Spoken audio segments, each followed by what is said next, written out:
Thomas Hobbes, 1588-1679, nascido na aldeia de Westport. Hobbes era, segundo seu biógrafo John Awdry, um melancólico contemplativo. Já com a idade de 20 anos, tornou-se preceptor do filho de William Cavendish, futuro conde. Continuará fortemente ligado à família Cavendish até o fim de seus dias. E só alguns acontecimentos, em particular seu exílio na França de 1640 a 1651, devido à Guerra Civil Inglesa, o afastaram temporariamente dela.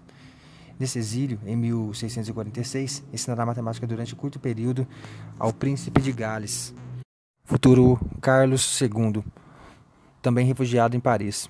O retorno de Hobbes à Inglaterra, no fim de 1651, foi interpretado erroneamente por certos monarquistas, após a Restauração 1660, como tomada de posição a favor de Cromwell.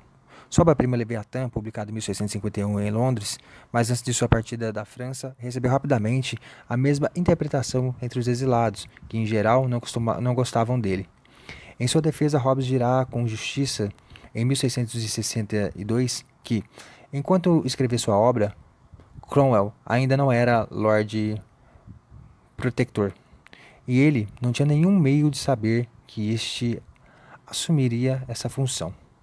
Apesar das más disposições da nobreza e do clero, Carlos II continuou a estimá-lo, mesmo recusando a autorização para a publicação de novas obras morais ou políticas, que, no entanto, circularam em forma de manuscrito. O último período da vida do filósofo de Malmesbury foi marcado por diversas polêmicas tão estéreis quanto acerbas. Por um lado, com o bispo Bramhall sobre o problema da liberdade, por outro lado, com John Willis sobre assuntos matemáticos, e finalmente com Robert Boyle. Foi-lhe recusada a honra de tornar-se membro da Sociedade Real.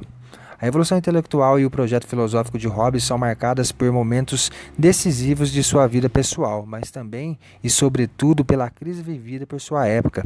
Essa crise afeta todas as dimensões da sociedade e da cultura europeia, isto é, saber, política e religião.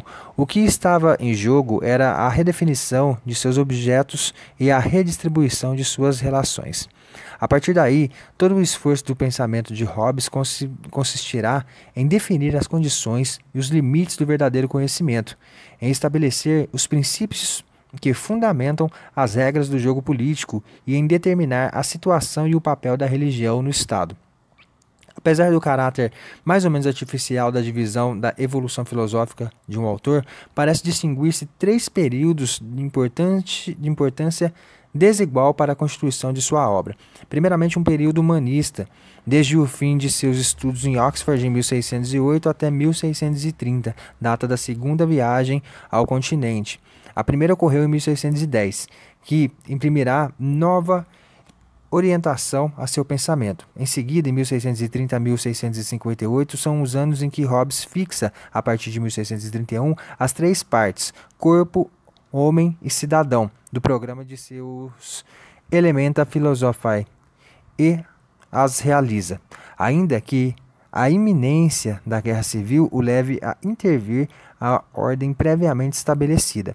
Sem dúvida é o período mais fecundo de atividade filosófica e científica. Em 1640, Elements of Law circulam em forma de manuscrito. De Cive é publicado em 1642. Terceira parte de Elementa Philosophiae. Leviatã em 1651. De Corpore em 1655. Primeira parte de Elementa Philosophiae. E de Omni em 1658, segunda parte de Elementa Philosophiae. O essencial da elaboração filosófica do pensamento de Hobbes ocorre durante seu exílio na França em 1640 e 1651, onde é acolhido na academia informal do padre Mersenne. Mas o projeto filosófico e sua realização total são respectivamente anterior e posterior a esse exílio. Apesar da desordem das publicações, veremos que há uma coerência e uma sistemática profunda no conteúdo e nas relações dessas diferentes obras. Finalmente, há um último período que será o das violentas polêmicas entre a controvérsia com Bramhall. já se tivesse tornado pública em 1654, e a que o opôs a Wiles tinha começado pouco antes da publicação de De Corpore. Como acabamos de observar a propósito do último período da evolução filosófica de Hobbes, as fases dessa evolução sobrepõem-se, anunciando-se e perpetuando-se também de modo escavalado. Pouco falaremos sobre o primeiro período, não porque sua importância seja pequena para a obra posterior ou porque tenha sido renegado por seu autor, mas porque nele Hobbes não produziu nenhuma obra pessoal importante. Seu tempo era passado em leituras dos poetas, historiadores ou filósofos gregos e latinos. Seu maior interesse era por Tucídides. Em 1628 apareceu sua primeira obra publicada, uma tradução de A Guerra de Peloponeso. Sua intenção era ao mesmo tempo política e humanista, ensinar por meio do espetáculo da desordem das democracias que só a monarquia é sabedoria no Estado. Nunca deixará de ter essa crença, que alguns qualificarão de ingênua, na eficácia prática do saber. Só a razão pode restaurar o que a ignorância e a paixão destruíram. Escreverá mais tarde, na versão latina de Leviatã. Capítulo 31.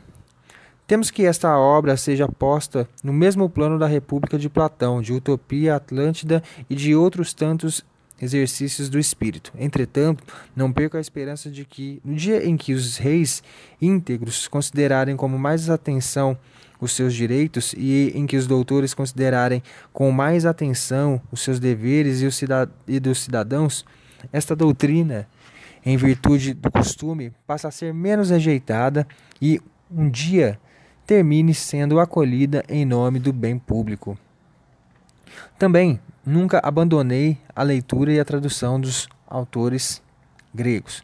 Apesar de aversão que nutria pela metafísica e pela moral de Aristóteles, sentia-se seduzido pela retórica e em 1637 fará um resumo desta obra. Tem muito mais interesse pelo estudo das técnicas de persuasão e de sua influência sobre as paixões e os caracteres do que pela análise das virtudes da ética a Nicômaco.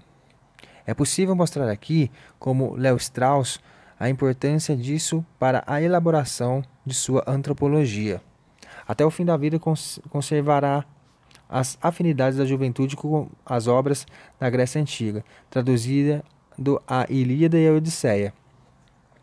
As últimas palavras sobre este primeiro período, que na verdade revela, como acabamos de ver, uma primeira tendência permanente de seu pensamento, serão para falar das relações que teve com Francis Bacon.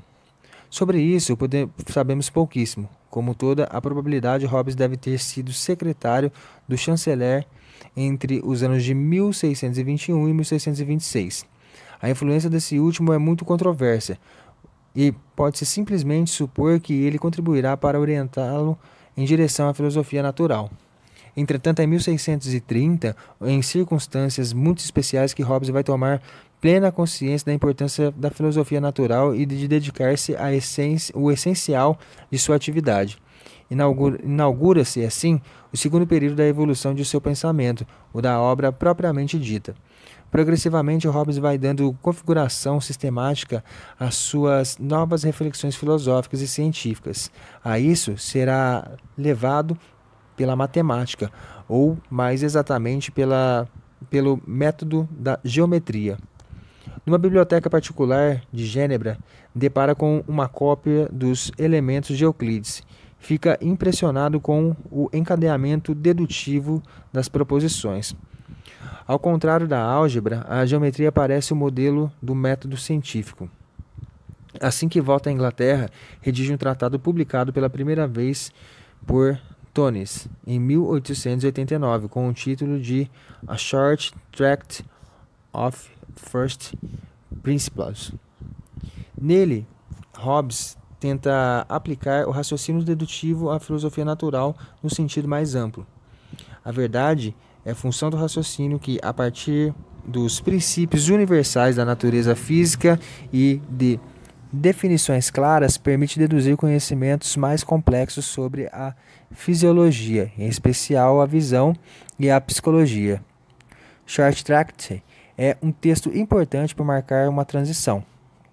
Nele, há uma tentativa de explicar todos os fenômenos da natureza pelo movimento e pela identificação implícita da substância com o corpo.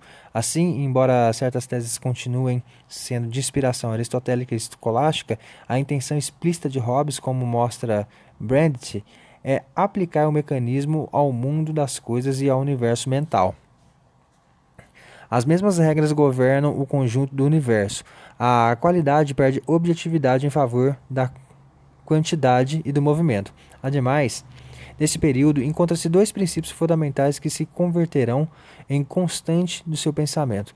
Por um lado, a primeira formulação de sua própria versão do princípio da razão suficiente, que mais tarde lhes servirá para fundamentar a lei da inércia e o princípio da causalidade. Por outro lado, a identificação da causa suficiente com a causa necessária. Durante sua terceira viagem ao continente, 1634-1636, essa tendência de pensamento de Hobbes se consolidará. Em Paris, comunica ao padre Mersenne os primeiros resultados de seus estudos de ótica e de fisiologia da sensação, e em Pisa encontrará-se com Galileu, em Londres, pouco antes de partir.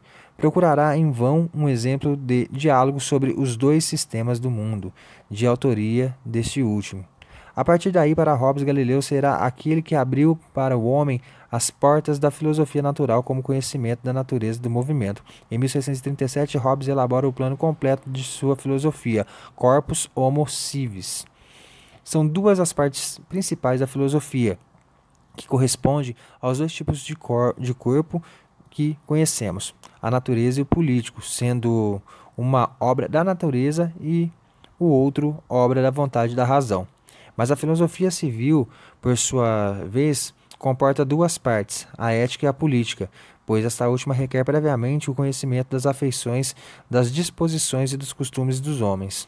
Uma vez estabelecida esta intuição da totalidade do sistema de seus elementos filosofai, Hobbes dedica-se à preparação e à redação da primeira parte, De Corpore.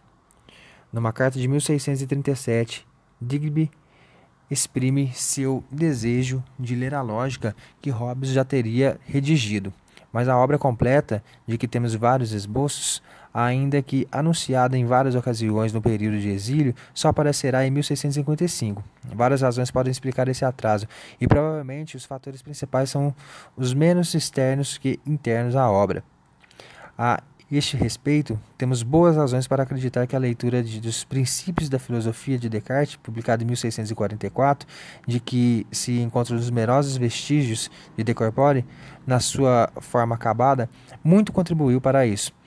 Voltaremos mais tarde ao conteúdo de De Corpore, pois em 1640 Hobbes termina Elements of Law, Natural and Politic. Aí está, de certo ponto de vista, a totalidade da filosofia civil, ao contrário dos juristas, como Crotius. Hobbes funda toda a sua teoria do direito, da lei e da instituição do Estado numa antropologia muito elaborada. Essa antropologia é ainda mais necessária porque a sociedade não é mais uma totalidade natural, porém uma realidade artificial e frágil que depende do consentimento dos homens. Quanto ao Estado, que Descartes excluía do âmbito propriamente dito da reflexão filosófica, esses grandes corpos são difíceis de soerguer uma vez abatidos ou mesmo de sustentar uma vez abalados. Hobbes quer determinar sua origem e examinar os princípios que, de fato e de direito, regem seu funcionamento. Assim como a nova física pusera em dúvida as estruturas qualitativas e hierarquizadas do cosmos, herdada de Aristóteles, também a nova antropologia política se recusa a conceder preeminência ontológica ao todo social sobre o indivíduo. Só a necessidade governa o mundo das coisas e os seres. Só as leis mecânicas podem explicar a instauração da ordem física ou social, sem recorrer a uma teoria teológica da Gênese. Portanto, a única realidade natural e tangível é o indivíduo, que deve ser estudado em sua natureza e na dinâmica de suas paixões. A homogeneidade física do espaço corresponde ao plano antropológico, o princípio de igualdade natural dos homens, versão política da fórmula cartesiana. O bom senso é a coisa mais bem repartida do mundo. Embora o princípio hobbesiano se baseie em razões bem diferentes, mas os homens não estão prontos para reconhecer de imediato essa igualdade de fato que fundamenta o direito que eles têm por natureza de autogovernar-se. Bem ao contrário, em todos os lugares onde há igualdade de forças é a luta que resolve os conflitos, mas dessa luta ninguém sairá vitorioso, e o mundo humano sobrará inevitavelmente numa guerra universal em que a miséria se conjuga à morte. A transição da guerra para a paz só pode realizar-se por meio de uma transposição jurídica do princípio da igualdade de fato. A partir daí, o reconhecimento da igualdade torna-se uma lei natural produzida pela razão, que a requer como uma condição fundamental da paz. Assim, os desejos individuais não se harmonizam espontaneamente. Nenhuma finalidade regula a convergência deles de dentro para fora. Se o Estado é necessário, é em virtude de uma necessidade ao mesmo tempo vital e racional que o pacto social exprime. O problema da legitimidade do poder político é assim formulado de maneira radical. A passagem do estado de natureza para o estado civil ocorre de fato e de direito. A regressão do segundo para o primeiro, sempre possível de fato, é impossível de direito. Não se segue daí que o estado de natureza seja historicamente o primeiro, pois para Hobbes os homens desde sempre sentiram necessidade de escapar da miséria a qual ele se conduz. Ainda que convencional, o Estado sempre existiu e a regressão ao estado de guerra só tem realidade na forma da guerra civil. De direito, a instituição de Estado acarreta a criação de algo irreversível. Somos ligados por uma convenção passada que funda definitivamente nossa obrigação civil. Para escapar à objeção cronológica quanto esse pacto ocorreu, Hobbes põe em ação sua teoria das duas forças de obtenção da soberania, a submissão a um domínio de fato ou a instituição voluntária, mas as duas formas de Estado assim engendradas chama-se república. E os direitos dos soberanos são idênticos. Desse modo, toda dominação política de fato encontra legitimidade de direito. É preciso notar duas coisas na teoria do pacto social. Por um lado, não há distinção entre sociedade civil e Estado. Por outro, o soberano não toma parte no contrato por meio do qual os indivíduos se comprometem mutuamente a ceder a um terceiro seus direitos e seus poderes. Só em 1660 publicará em 2 volumes Woman Nature e The Corpore Politico, seus Elements of Law. No entanto, não renuncia à constituição de seu sistema na forma enunciada em 1637. Do ponto de vista dos Elementa Philosophiae, falta à antropologia dos Elements of Law uma teoria ótica elaborada que garanta a transição entre a física e a fisiopsicologia e entre o real e o mental. É por isso que em 1642 aparece, em nome de autor, De Cive, Elementa Philosophiae 3, em que Hobbes retorna com modificações à teoria jurídica e política dos Elements of Law. As reações testemunhadas por Mersenne foram muitas vezes desfavoráveis. Na segunda edição, dessa vez publicada com o nome de Amsterdã, no ano de 1647, Hobbes tentará responder com um prefácio e inúmeras notas de objeções que suas teses suscitaram.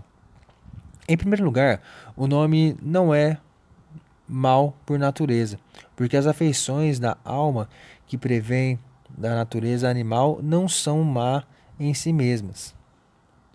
A maldade é apenas resultado da desconfiança mútua que nunca deixa de aparecer quando os homens entregam a seus desejos e as suas argumentações vãs opõem-se mutuamente para impor seus interesses sem levar em conta qualquer jurisdição instituída e qualquer poder capaz de fazer respeitar suas determinações. Não é a natureza, mas as condições de existência do estado de natureza que tomam o homem mau. Em segundo lugar, no estado de natureza, o medo é a paixão dominante na dupla forma de medo da morte e de medo do outro, mas esse mesmo medo está na origem das sociedades. Não porque esta última lhe ofereça apaziguamento definitivo, mas porque essa paixão se torna unívoca. Passa-se então a temer aquilo que deve realmente ser temido, o soberano. O medo, causa da desordem do estado de natureza, torna-se causa da ordem no estado civil. Em terceiro lugar, se o poder soberano é absoluto, isso não significa que ele seja isento da lei, nem que o estado seja totalitário. Para Hobbes, poder absoluto significa o maior poder que um ser mortal possa deter por direito. Disso resulta dois princípios.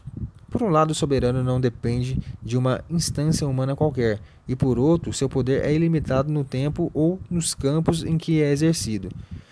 Mas este absoluto não é isento de condições, a começar por sua origem. O Estado tem uma causa jurídica, a cessão dos direitos dos indivíduos para o soberano, o que não implica em absoluto que os indivíduos estejam por isso desprovidos de direito.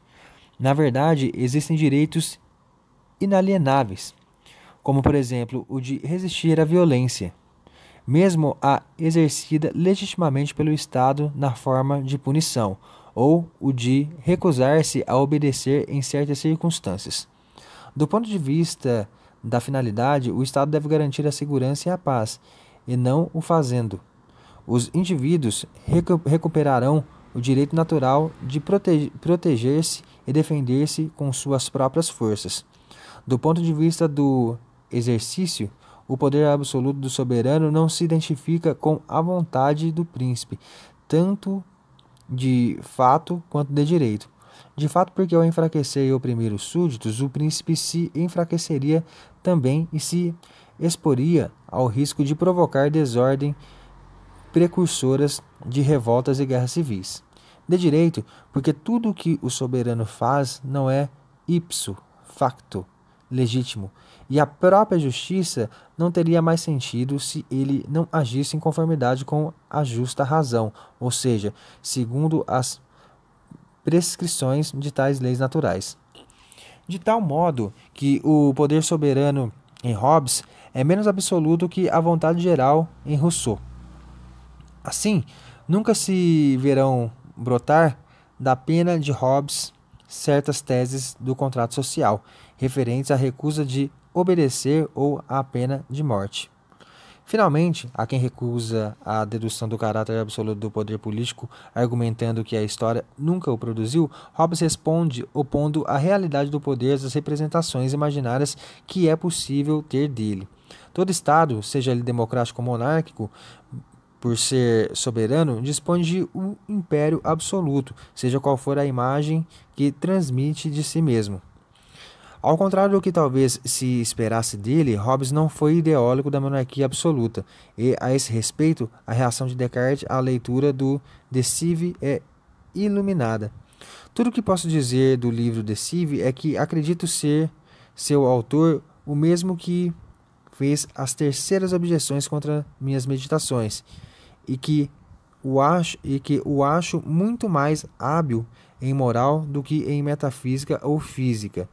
Ainda que eu não possa de modo algum aprovar seus princípios e suas máximas, que são muito ruins e perigosas, porquanto ele supõe maus todos os homens que lhes dá motivo para sê-lo.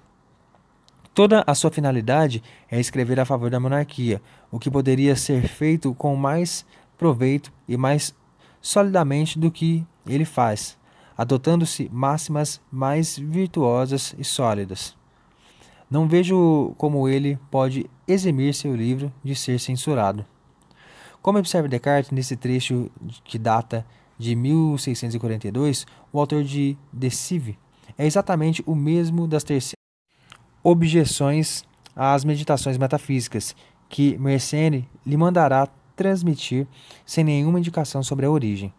Essa precaução de Mersenne resulta das correspondências que Hobbes e Descartes mantinham por seu intermédio, desde o início de 1641, sobre a dióptica. Logo, a controvérsia entre os dois filósofos viria a tornar-se acrimoniosa, pois Hobbes reivindicaria a paternidade da explicação mecanicista do mundo e a distinção entre as qualidades primeiras e as qualidades segundas.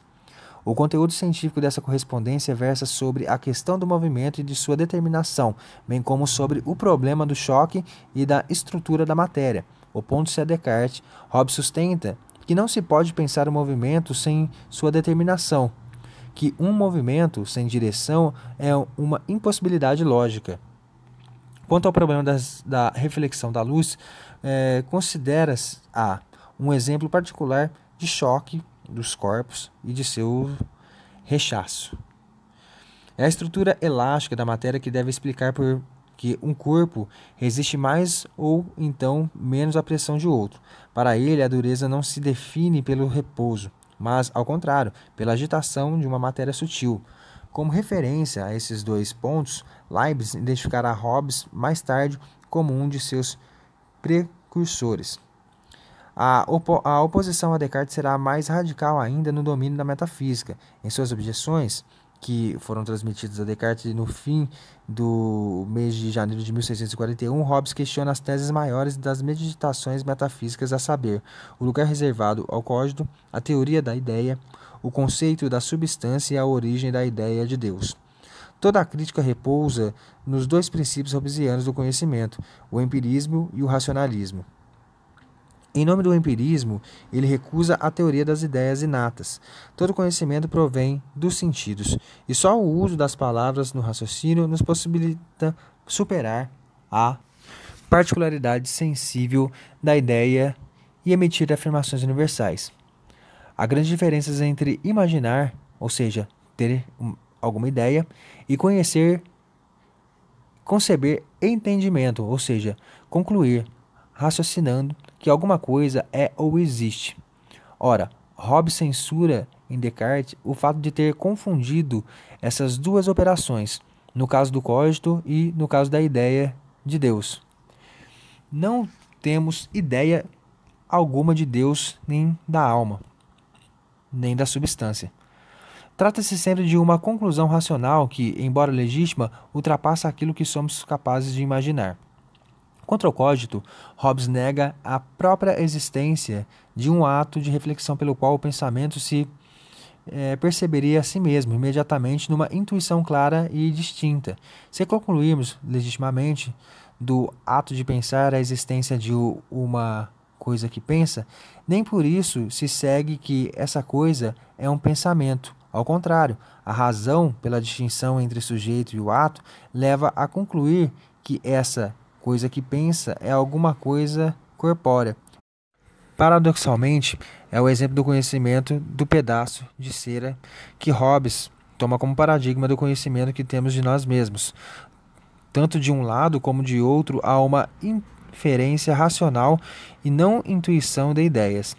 A destituição do cogito corresponde à vacuidade da ideia de Deus, assim como um cego de nascença que se aproximou várias vezes do fogo, é levado a concluir pela existência de algo que é a causa do calor que ele sente, sem ter a ideia do que seja. Também nos inferimos que há uma causa eterna a que damos o nome de Deus, mas da qual não temos ideia alguma. A noção que fazemos de Deus é inteiramente negativa e tem origem na experiência externa. Para Hobbes, o homem não pode basear-se em nenhuma certeza absoluta, pois sua existência, seu saber, são precários e hipotéticos. Em 1643 a 1649, Hobbes volta-se para preocupações científicas, escreve vários tratados de óptica, mas, acima de tudo, redige uma crítica substancial da obra de Thomas White, The Mundo. O manuscrito dessa crítica foi encontrado recentemente na Biblioteca Nacional de Paris e editado pela primeira vez em 1973 por J. Jacot, com o título de Critique du Monde, de Thomas White. Trata-se de um texto muito importante sobre o estado dos trabalhos científicos de Hobbes por volta de 1643. Todas as dimensões dos sistemas do mundo são examinados, tanto a cosmologia, a física e a fisiologia, quanto a psicologia, a lógica ou a religião. Digamos, para abreviar, que White, que quer conciliar a ciência nova com a religião cristã, Hobbes critica a introdução de obscuridades metafísicas em assuntos nos quais a razão, agindo com autonomia e liberdade de hegemonias externas, poderia, com seus próprios meios, construir conceitos claros. Pois ao propor à razão problemas que não lhes dizem respeito, a filosofia é inevitavelmente levada a paralogismos. Portanto, em primeiro lugar, é necessária uma determinação do campo do saber racional. O saber opõe-se à religião como a razão à crença. Entretanto, em 1651, não é publicado uma obra sobre física, mas sim uma obra política de primeira importância, Leviatã. Porque Hobbes reelabora sua antropologia política, uma vez que já havia publicado e reeditado De Cive, e em 1650 vem a lume Elements of Law, na forma de 2 tratados separados. Essa obra se justificará simplesmente pela revisão, ampliação ou acréscimo de novas teses às já presentes nas obras anteriores. É forçoso constatar que, por sua extensão, Leviatã tem uma envergadura que extrapola em muito a perspectiva dos acertos parciais, que, aliás, são reais. A totalidade da obra é retomada de um novo ponto de vista, de todo modo que não se deve fazer um paralelo dessa obra com o De Cive, mas com a totalidade dos elementos filosofais. Antes de se saber esse paralelo, é importante distinguir as modificações que nela figuram em relação com as obras anteriores. São 4 os pontos que devem ser notados. A. No que se refere à antropologia, o Leviatã caracteriza por uma atitude dedutiva mais rigorosa. Hobbes quer decididamente fazer ciência. Por outro lado, o medo, que figura entre as paixões fundamentais em Element of Law, agora só aparece na forma de uma das paixões complexas. Por outro lado, no capítulo 12, só se fala em religião na perspectiva de uma antropologia da crença. Ela é estudada como paixão complexa que tem uma importância particularíssima no que diz respeito ao comportamento pacífico ou belicoso dos homens, ao contrário do que ocorre em De Cive, onde ela podia aparecer, se não como fundamento da obrigação, pelo menos como a justificação dos princípios morais existentes pelas leis naturais. Enfim, Hobbes separa a dedução do poder da dedução das paixões. B. Uma teoria nova da pessoa e da representação como relação jurídica entre o autor e o autor de uma ação. Vem ligar a teoria do direito à teoria do pacto social, explicando como a cessão do direito pode dizer respeito não só às coisas, mas também às ações e às pessoas. A teoria do pacto social e o ponto limite em que a teoria se inverte, ou seja, em que o representante, o ator, não está mais submetido à vontade do autor, mas torna-se a instância que fundamenta politicamente a obrigação civil. C. A elaboração complexa e minuciosa de uma teoria institucional do Estado. A lógica da instituição supre as deficiências do exercício da soberania, ao mesmo tempo que fundamenta os direitos e os deveres dos cidadãos. A questão política é colocada em termos de equilíbrio social, e a autorregulação das instituições substitui a teoria aristotélica da finalidade. D. Uma crítica externa das santas escrituras a partir dos únicos meios que a razão dispõe. Seu próprio conteúdo é examinado. É menos importante para Hobbes extrair dela justificações para a teoria política do que fazer a discriminação entre as leituras aceitáveis e as leituras obscurantistas, que só têm objetivo subversivo. Os germes naturais da religião são inextirpáveis, e por isso a função política da religião deve ocupar lugar importante na filosofia civil. A religião, de algum modo, o imaginário do político. É só em 1655 que vem a lume De Corpore, Elementa Philosophiae I, e em 1658 é publicada De Homine, Elementa Philosophiae II. O término dessas obras mostra a adesão de Hobbes à atitude anunciada pelo plano de 1637, ainda que durante esses 21 anos ele tenha formulado a totalidade do seu sistema de outros dois pontos de vista. Em De Corpore, encontra-se a formulação definitiva da filosofia natural. As teses elaboradas progressivamente durante o exílio são então definidas e deduzidas. O conhecimento da causa deve presidir ao conhecimento do efeito. A primeira parte desse texto é dedicada à teoria da ciência, com a determinação de seu objeto e de seu método. Hobbes retoma com um novo alento o problema de uma mathesis universalis, em que o cálculo mental e verbal substitui a intuição e a dedução cartesiana. Esse cálculo não diz respeito apenas aos números e às grandezas, mas também aos corpos, aos movimentos, ao tempo, aos graus da qualidade, à ação, à proporção e ao discurso. A segunda parte deduz as propriedades universais dos corpos: espaço, tempo, corpo-acidente, causa e efeito, potência e ato. Não se trata de uma ampla sucessão de definições, é uma verdadeira meditação sobre os primeiros princípios da filosofia natural que Hobbes põe em prática.